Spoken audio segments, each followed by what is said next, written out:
দর্শক, ডাকসু নির্বাচনের প্রায় 2 ঘন্টা পার হয়ে গেছে ভোট গ্রহণের, এবং আমরা দেখতে পাচ্ছি আমাদের সহকর্মীদের যে তথ্য, সেই তথ্য অনুসারে প্রায় প্রতিটি কেন্দ্রেই কিন্তু সাধারণ শিক্ষার্থীদের অর্থাৎ ভোটারদের একটা সরব উপস্থিতি, একটা উৎসবমুখর পরিবেশ এবং খুব সুখকর কিছু অভিজ্ঞতার কথাও তারা আসলে জানাচ্ছিলেন ভোট কেন্দ্র থেকে বের হয়ে।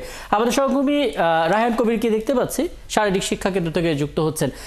রায়হান কবির, মোটামুটিভাবে আমরা এই কেন্দ্রে প্রায় 4843টি ভোট পড়বে এরকম একটা হিসেব আছে। সেই হিসেব মাথায় রেখে কত শতাংশ ভোট পড়লো জানা গেল কিনা? এবং এখানে তো জিএস প্রার্থী প্রতিরোধ পর্ষদের মেঘমল্লর বসু, তার তো ভোট দেওয়ার কথা, এসেছেন কিনা, দিয়েছেন কিনা ভোট? রাকিব, মেঘমল্লর বসু এখনও এখানে আসেনি এবং কত শতাংশ ভোট পড়েছে সেটাও এখনও জানা সম্ভব হয়নি। তবে কিছুক্ষণ আগে আমি যেখানে রয়েছি শারীরিক শিক্ষা কেন্দ্র, এখানে অনেকটাই উত্তেজিত পরিবেশ সৃষ্টি হয়েছিল। তার নেপথ্যে ছিল একটি নিয়ম, 100 গজের ভেতরে কাউকে হ্যান্ডবিল দেওয়া যাবে না। সে জায়গায় আমরা অনেক প্রার্থীকে দেখতেছিলাম যারা একদম বুথের কাছাকাছি আপনার হ্যান্ডবিল যারা লাইনে দাঁড়িয়েছিল তাদের হাতে দিচ্ছিল। এটা নিয়েই বাইরে এসে ভোট দেওয়ার পর বেশ কিছু শিক্ষার্থীর সঙ্গে বাকবিতণ্ডা হয়।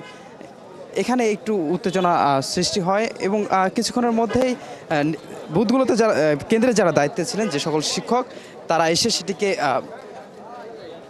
মীমাংসা করে দেন। আমাদের সঙ্গে একজন শিক্ষার্থী আছে। আসলে কিছুক্ষণ আগে আমরা একটা জিনিস খেয়াল করছিলাম যে বাইরে একটা উত্তেজনা বিরাজ করছিল।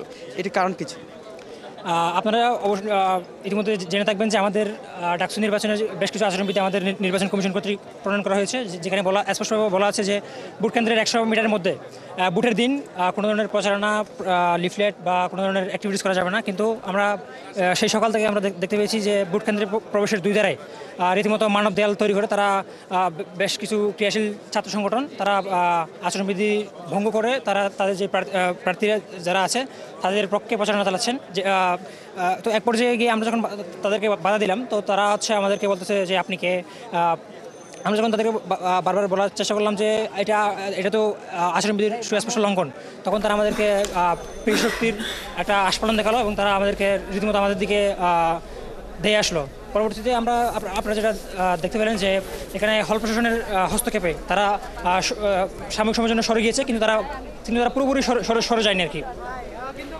রাকিব, যেমনটি শুনছিলেন, উত্তেজনা বিরাজ করলেও পরবর্তীতে যারা শিক্ষক আমরা পুরোটা শুনলাম রায়হান কবির।